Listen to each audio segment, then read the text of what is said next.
नमस्कार, मी प्रेरणा. Maharashtra express TV news मध्ये आपले स्वागत. सामाजिक, सांस्कृतिक, शैक्षणिक व गुन्हेगारी जगातील काही घडामोडी. तर प्रथम पाहूया शहरातील महत्त्वाच्या ठळक घडामोडी. बचत गटातील महिलांच्या मदतीने वेल्थ टू वेल्थ प्रकल्पामार्फत भेटवस्तू तयार करण्याचे नियोजन सुरू. जिल्हा परिषदेचे प्रकल्प संचालक यांनी उल्हास नदीतील जलपर्णीची केली पाहणी.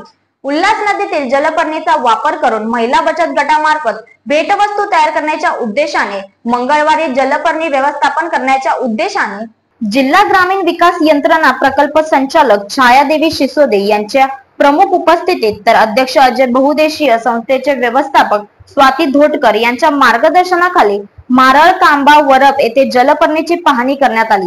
तसेच मारळ ग्रामपंचायतीमध्ये उमेद अंतर्गत असलेल्या महिलांशी सविस्तर चर्चा करण्यात आली. मुख्य कार्यकारी अधिकारी रोहन घुगे यांच्या विशेष मार्गदर्शनाने उल्हास नदीतील जलपर्णीपासून विविध भेटवस्तू महिला बचत गटामार्फत तयार करण्याचे नियोजन सुरू आहे. बचत गटातील महिलांना आर्थिक स्वावलंबनासाठी तसेच विविध कलागुणांना वाव देण्यासाठी वेल्थ टू वेल्थ प्रकल्प महत्वाचा आहे.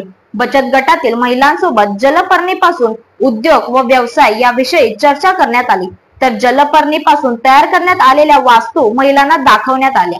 महिलांना रोजगार निर्मितीबाबत मार्गदर्शन करण्यात आले. या भेटी दरम्यान अंबरनाथ तालुक्यातील ढोके, दापिवली, साई या ग्रामपंचायतीच्या नदीवर देखील प्रत्यक्ष भेट देऊन माहिती घेण्यात आली. या क्षेत्र भेटी दरम्यान गट विकास अधिकारी प्रशासन कल्याण संजय भोळे, जिल्हा अभियान व्यवस्थापक सारिका भोसले, कृषी अधिकारी तालुका अभियान व्यवस्थापक SIIBCB प्रभाग समन्वयक, सर्व कल्याण प्रभाग समन्वयक अंबरनाथ, ग्राम विकास अधिकारी अंबरनाथ, तालुक्यातील विस्तार अधिकारी ग्रामपंचायत आदी उपस्थित होते.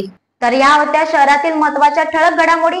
अशाच काही घडामोडी पाहण्यासाठी आमच्या चॅनलला लाईक, शेअर, सबस्क्राईब करा आणि बेल आयकॉनला दाबायला विसरू नका. आमचे एकच ध्येय, आम्ही तुमच्या सोबत. तर पुन्हा भेटूया याच ठिकाणी याच वेळी. तोपर्यंत धन्यवाद.